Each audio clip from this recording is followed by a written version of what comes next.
শুনো তোমরা যান কোনটা করে বলে যান গাও ধুবে যান গাও ধুবে যাবেন ভালো কথা আজকে একটা ঈদের দিন গাও ধুয়ে আসি তোমরা নামাজের মধ্যে যাবেন মানুষ গ্রামের মধ্যে যা দেহ প্রতিটা বাড়ির মধ্যে মানুষ একদিন আগত গোস্ত আনি থুছে মাছ আনি থুছে তেল মশলা আনি থুছে ঘরের মধ্যে কোনো বাজার নাই সদান নাই আজকে একটা ঈদের দিন এনা গোস্ত আনা লাগে না এনা সেমাই আনা লাগে না এই জিউটের মধ্যে কি যাবার নয় মানে ঈদের দিনও তুই মুখ মানে শান্তি থাকতে দিবে না এই বছরকার দিনও তো হ্যাঁ তোকে গোস্ত খাওয়ার জন্য তোর জিবে ডাকি জিবে দিয়ে লোল কি গলত কই পড়বে না নাকি এটা তোমরা ফির কেমন কথা এখন হ্যাঁ ঈদের দিন কি মুই তোমার সাথে ঝগড়া করবে যাচ্ছ মুই ভালো কথা ডাকো আজকে ঈদের দিন মানুষ কত গোস্ত মাছ খাইবে তা তোমরা গোস্ত আনা রাখবেন না গাঁওখন ধোয়ার আগত তোমরা গোস্ত ধরিয়ে এসো গা আগত ধুই আইসং দেয়া আসি নামাজ আগত পড়ং কিসের মুই গোস্ত কেনং রে গোস্ত কিনতে টিয়া নেকবেন না হ্যাঁ নামাজটা শেষ হয়ে সবাই দিবে কোরবানির গোস্ত টোপলা সবাই বাড়ি বাড়ি আসি দিয়ে দেবে ওই গোস্ত হলে আন্দি খাইস ফির গোস্ত কিনবে যাং গোস্তর দাম জানিস 800 টাকা কেজি আস্তাগফিরুল্লাহ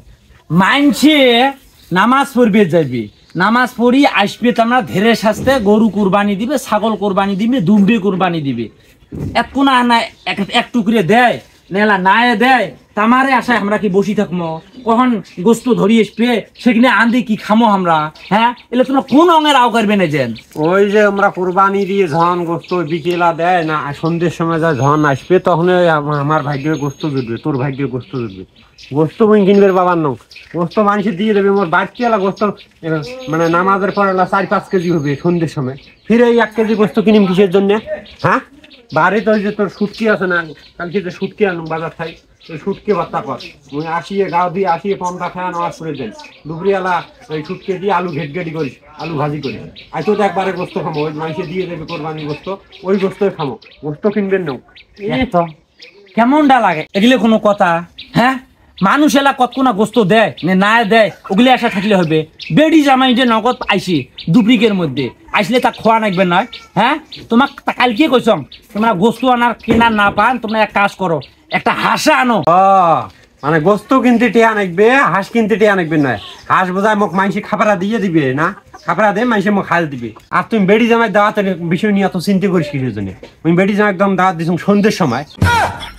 ওগুলো তো চিন্তা করা নাকবেন নয় বেড়ি জামা চিনতে মোর মাথাত আছে এলা তুই ওই যে কোনটা শুটকে ভর্তা কর মুই পন্থা খায় নামাজ পড়বি যাই বুঝিস না বেড়ি জামাই সন্ধ্যের সময় আসি ওই যে গোস্ত ওই গোস্ত হলে আনিস তারপরে ওই গোস্ত খাবি হ্যাঁ তোর কথা শুনিয়ে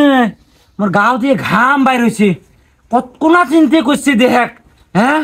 ওই বেড়ি জামার দাওয়াত দিছে সন্ধ্যের সময় তার মানে মাইনসে গোস্ত দিবে কোরবানির গোস্ত সেই গোস্ত দিয়ে মোর বেড়ি জামাক ভাত খাওয়াবে কত পাই কিরপিন হ্যাঁ তোর এই কিরপিন তোরে মলে গেলে এগুলো থাকবে হ্যাঁ বেড়ি জামাই আসবে দুপুরে আসবে নাতি পুতি বাড়ির মধ্যে আসবে সকাল রাত কর্ম কি সুন্দরভাবে সময় আয়োজন করি একসাথে বসি খামো হ্যাঁ 1 কেজি গোস্ত আনবের পান না 1 কেজি না ব্রয়লারে আনো খাসির গোস্ত না আনবের পান তোমরা মাইনসের আশা তোমরা বেডিক জামাই দাওয়াত দিছেন মুই এদন দেহং নাই মা আমি এদন দেহং নাই তো মাথার হাত দিয়ে তো বসি থাকা নাকবেন নয় অতগুলো গোস্ত যে দিবে মানুষের মুখ গোস্তগুলো করিম কি মোর বাইত কোনো ফ্রিজ আছে সেই জন্য বেড়ি জামা একদিন আজকের দাওয়াত সন্ধ্যের সময় নাতি ওই গোস্ত দিয়ে পার তুমি ফ্রিজও তো থোয়া নাকবে না কিছুই থোয়া নাকবে না চিন্তি করা না গোস্ত আনিয়ে খোয়াং গাও তুই এই শুটকে ভর্তা হইতো আমি পন্থা খেয়ে মাসি আসি খাওয়া নামাজ পড়ে দেন তুই যা নামাজ পড়বে ঈদের দিন মুই ঈদের দিনের মধ্যে বছরকার একটা দিন তোর সাথে তুমি ঝগড়া করবে চাং না নারাইও করবে চাং না হ্যাঁ মুই তোর গোস্ত মুই আনবেরও নং মুই বেড়ি যাবে খোবারও নং মুইও যাই যে সুতনু তুই কোনটে পন্থা খায় নামাজ পড়ে যাস না যাস কি করিস মুও গেনু মুও আজকে দেহিম তুই বেড়ি যাবে কেমন করি ভাত আন্দি খোয়াস তোকে আজকে ভাত আন্দি খোয়া নাকবে হ্যাঁ আর কিপটি এটা